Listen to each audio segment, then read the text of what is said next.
Mendengar nama Putri di kepanikan Rahma, Yuda langsung melesat pergi untuk melihat apa yang terjadi. Yuk,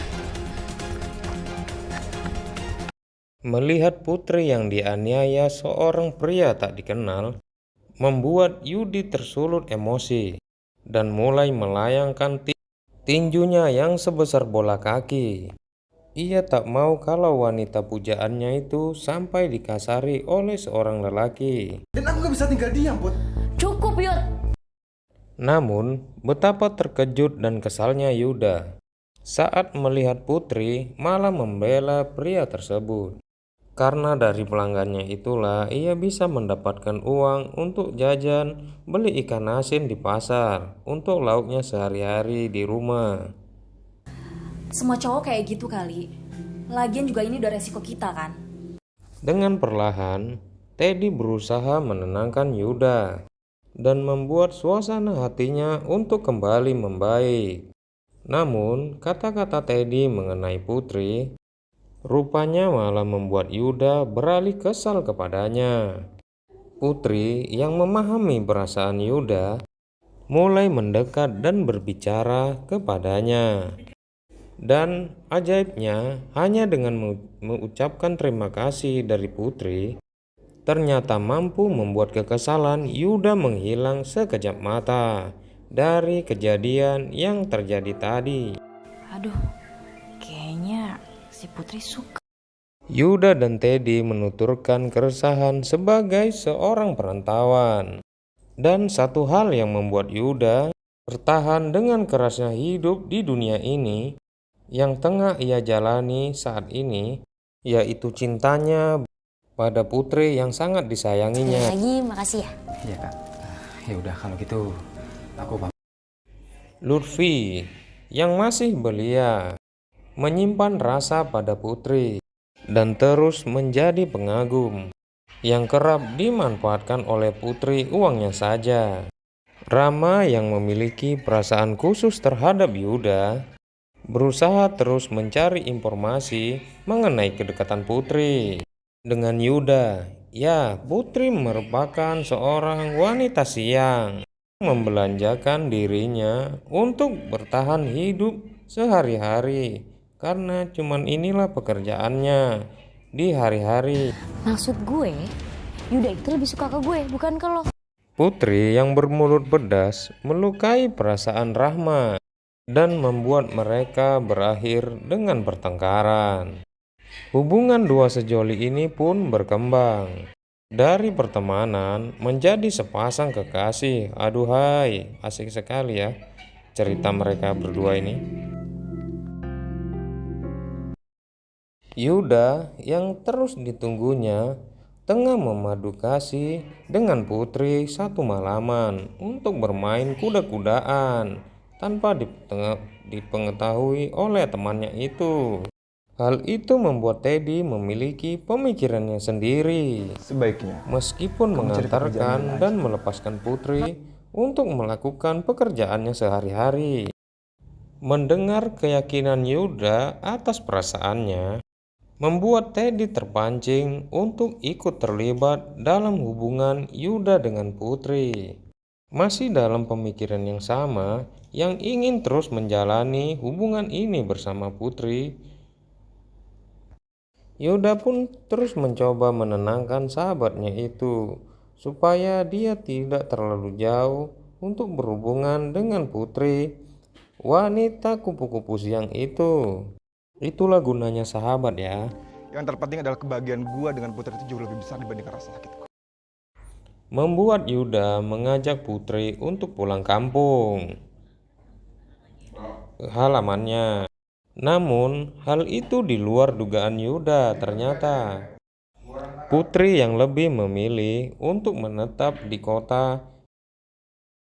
Cuma ngandelin kamu yang bekerja sebagai petani tuh mana cukup, Yud. Benar-benar seperti serigala berbulu domba.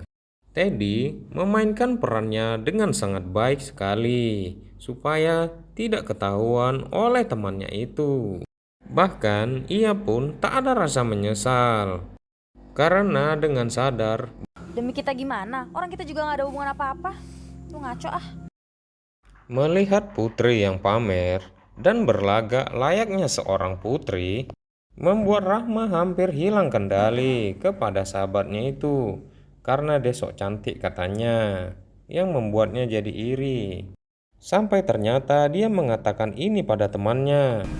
Gue hamil, anaknya Yuda. Gimana? Kamu udah berubah pikiran untuk ikut denganku pulang ke kampung? Atas perbuatan mereka yang telah menipu sahabatnya sendiri yang berpura-pura hamil demi mendapatkan Yuda yang sangat diinginkannya karena titik kerasnya sangat. Segala cara dilakukannya demi bisa mendapatkan pria idamannya tersebut. Tadi Ingin segera membuktikan bahwa ucapan Rahma adalah kebohongan, membuat Yuda bergegas dan memasuki kamar putri begitu saja. Namun, hanya ada putri yang kini terlihat sedikit gugup karena hampir bermain kuda-kudaan tapi nggak jadi. Terjawab sudah kegugupan putri dan emosinya yang langsung meluap pada Yuda adalah untuk menutupi pertemuannya dengan Teddy. Ia pun marah karena pria ini tega berbuat kasar padanya. Namun, putri yang terkejut karena hampir ditampol oleh Yuda, ia pun langsung kabur dari kamarnya untuk keluar rumah, meminta pertolongan. Tapi sayang gak ada yang menolong, membuat ia tak bisa berhenti menangis. kalian tadi lihat sendiri kan? Apa yang dikatakan Putri sama gua? Yuda yang sudah dipengaruhi ucapan Rahma langsung melayangkan tampol mentah ke wajah Teddy supaya ada sedikit tanda pada wajahnya biar keren katanya. Inilah akibatnya jika mengganggu hubungannya dengan wanita yang sangat disayanginya itu. Yuda hanya bisa menahan rasa sakit yang kian menggerogoti hatinya karena ia telah dikecewakan oleh sahabatnya sendiri. Tapi ia pun jadi bingung, entah kenapa.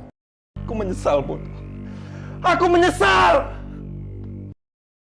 Saat melihat sahabat dan sang kekasih bermain api di belakangnya, pikirannya semakin kacau karena dia seorang diri di dalam kamar. Entah harus berbuat apa yang membuatnya bingung. Tak hanya merasa terkhianati oleh Teddy dan Putri, Ada yang mau gue sampaikan. akan mendengar percakapan keduanya, hati Yuda pun memanas akibat dari diberitahukan oleh sahabatnya sendiri.